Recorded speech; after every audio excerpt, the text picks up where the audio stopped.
When Courtland Sutton went down with an injury, many wondered who would step up and become the main target in the passing game for the Denver Broncos.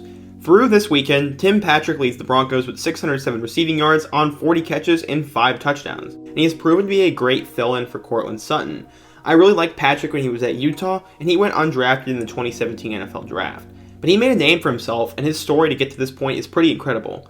Today we will tell the inspiring story of Tim Patrick and how he went from a 2-star junior college recruit to a young NFL star at this point. But first, be sure to subscribe to the channel if you love football. If you want to support the channel, give the video a like, share it with your friends, comment your thoughts, suggest a future video topic, and stay until the end. Now let's get started and talk about the inspiring story of Tim Patrick. This was a pretty difficult video to make as there just wasn't a whole lot of information out there about his journey to the NFL, but I did some digging and found some information out. Before Tim was tearing it up on the football field, he was a young kid who grew up in the suburbs of San Diego. He actually grew up as more of a basketball player than a football player, and he thought his potential was in hoops, not football. He apparently was a star at both sports, and he was going to be able to take his talents to college, just not a Power 5 or the type of college we think about.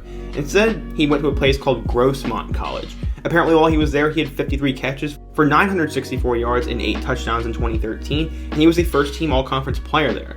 He was also really good at basketball, as he was a second-team All-Conference player there and helped lead the team to a lot of success. Scouts saw Tim Patrick play in a game, and Utah wanted this guy.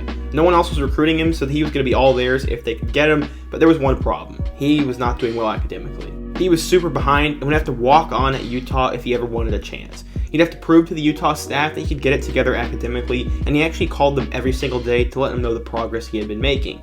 He did get a scholarship like he was promised when he arrived, and started to emerge as a threat for the Utes immediately. As a freshman, he had 16 catches for 177 yards, but had a season-ending injury against Oregon. In 2015, the injury bug would continue, as he was done for the year after only 1 game. He played in 12 games and started 10 in 2017, and had 45 catches for 711 yards and 5 touchdowns, which was 9th best in the Pac-12, and he was most famous for his game-winning touchdown catch against USC. He had missed 17 games in 3 years, and combining that with the fact that he went to Utah and wasn't super productive while he was there, he was probably not going to get drafted. He would sign a free agent deal with the Baltimore Ravens, but he was waived 2 months before the season began. He was then claimed by the San Francisco 49ers, but never played there and was waived in early September. He then found his eventual home as he signed with the Denver Broncos, but he didn't play at all his rookie year, but they kept him on the practice squad and knew he had some sort of potential in the future.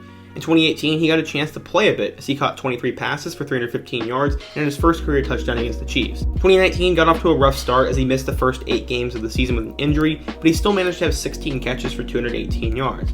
He wasn't doing anything special, and his role hadn't really changed much, but he was going to have to prove himself because the Broncos drafted KJ Hamler and it looked like he was going to get replaced. He would catch a massive break as Courtland Sutton would get injured and they would need someone to step up. Drew Lock got injured as well, and Patrick had a connection with backup quarterback Brett Rypien, and he recorded a career-high 6 catches for 113 yards and a touchdown against the Jets on Thursday Night Football. A few weeks later, he was ejected for punching a Raiders player, and he had become the best wide receiver on the Broncos at this point.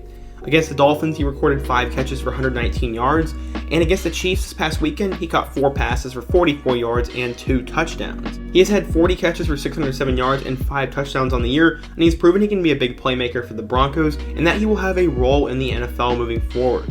I'm not sure if he will remain a Bronco, but he will definitely be in for a better contract, and can be a key contributor for any NFL team. The fact that Patrick has even got to this point is pretty crazy, as he was at first a basketball player, a 2-star junior college recruit who couldn't get his academics together, but he made it happen, and despite all the odds stacked against him, he's in the NFL and he's doing pretty well. What do you guys think though? If you're a Utah or a Broncos fan, let me know what your thoughts are down in the comment section, and if you're just a fan of football in general, let me know who I should do next and what you think of the story.